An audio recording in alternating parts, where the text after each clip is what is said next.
आपण डाळ करतो, पण ती किती प्रमाणात खाल्ली जाते? त्यातून आपल्याला खरंच पुरेसं प्रोटीन मिळतं का? म्हणूनच सांगते की तुमच्या मेन्यूमध्ये रोज किमान 2 प्रोटीन रिच वस्तू आहेत का हे तपासा. एक मूठभर शेंगदाणे, पनीर, डाळ, दही, सोयाबीन, मशरूम ह्यापैकी काही ना काही रोजच्या जेवणात असावं. दुपारच्या जेवणानंतर दही घेऊ शकता. त्याच्यामुळे जेवण पचायला सुद्धा मदत होईल आणि प्रोटीन सुद्धा मिळेल. नॉनव्हेज खात असाल तर अंडी, चिकन, मासे जरूर खा. वजन वाढेल ह्या भीतीने ह्या पौष्टिक गोष्टी खाणं टाळू नका. त्याच्याऐवजी एखादी चपाती, अर्धी भाकरी किंवा भात थोडा कमी केला तरी चालेल, पण या गोष्टी जरूर घ्या. 7वी चूक आहे रात्री उशिरा किंवा दुपारी घरात शांतता झाल्यावर इमोशनल ईटिंग करणं.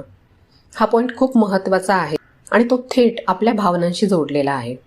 घरातलं सगळं करून झाल्यावर रात्री किंवा दुपारी जेव्हा घर शांत होतं तेव्हा तुम्हाला मी टाईम मिळतो आणि ह्या मी टाईममध्ये कामाचा किंवा मानसिक ताण कमी करण्यासाठी आपण काहीतरी खातो.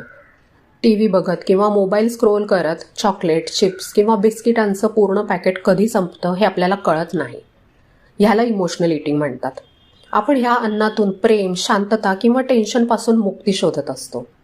पण ह्या सवयीमुळे आपल्याला गिल्ट येतो, जास्त खाल्ल्याचा, चुकीचं खाल्ल्याचा.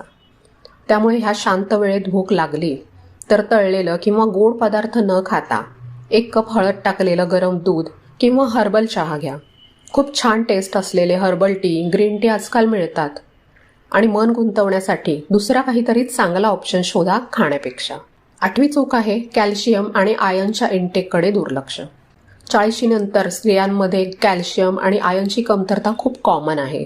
आपण खूप थकलेले आहोत असं आपल्याला वाटतं, पण हा फक्त थकवा नसतो, ती पोषक तत्वांची कमतरता सुद्धा असू शकते.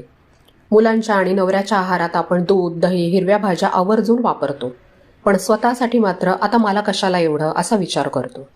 वयानुरूप शरीराला हाडांसाठी कॅल्शियम आणि रक्तासाठी आयर्नची गरज वाढत जाते. गुडघेदुखी, लवकर श्वास भरणं आणि साध्या कामात सुद्धा थकवा येणं हे ह्याच कमतरतेमुळे होतं. रोज जेवणात किंवा स्नॅक्समध्ये मुठभर पांढरे किंवा काळे तीळ वापरा. तिळामध्ये कॅल्शियमचं प्रमाण खूप जास्त असतं. मी घरात नेहमी जेवणानंतर खाण्यासाठी जो मुखवास ठेवतो त्यामध्ये बडीशेप आणि धणाडाळ सोबतच तीळ आणि जवस सुद्धा भाजून घालते. त्यामुळे ते खाण्यासाठी आपल्याला अजून काही वेगळं करावं लागत नाही. तीळ आणि जवसची मिळून चटणी सुद्धा खूप छान लागते. रोजच्या जेवणामध्ये ती थोडी तरी घेत जा.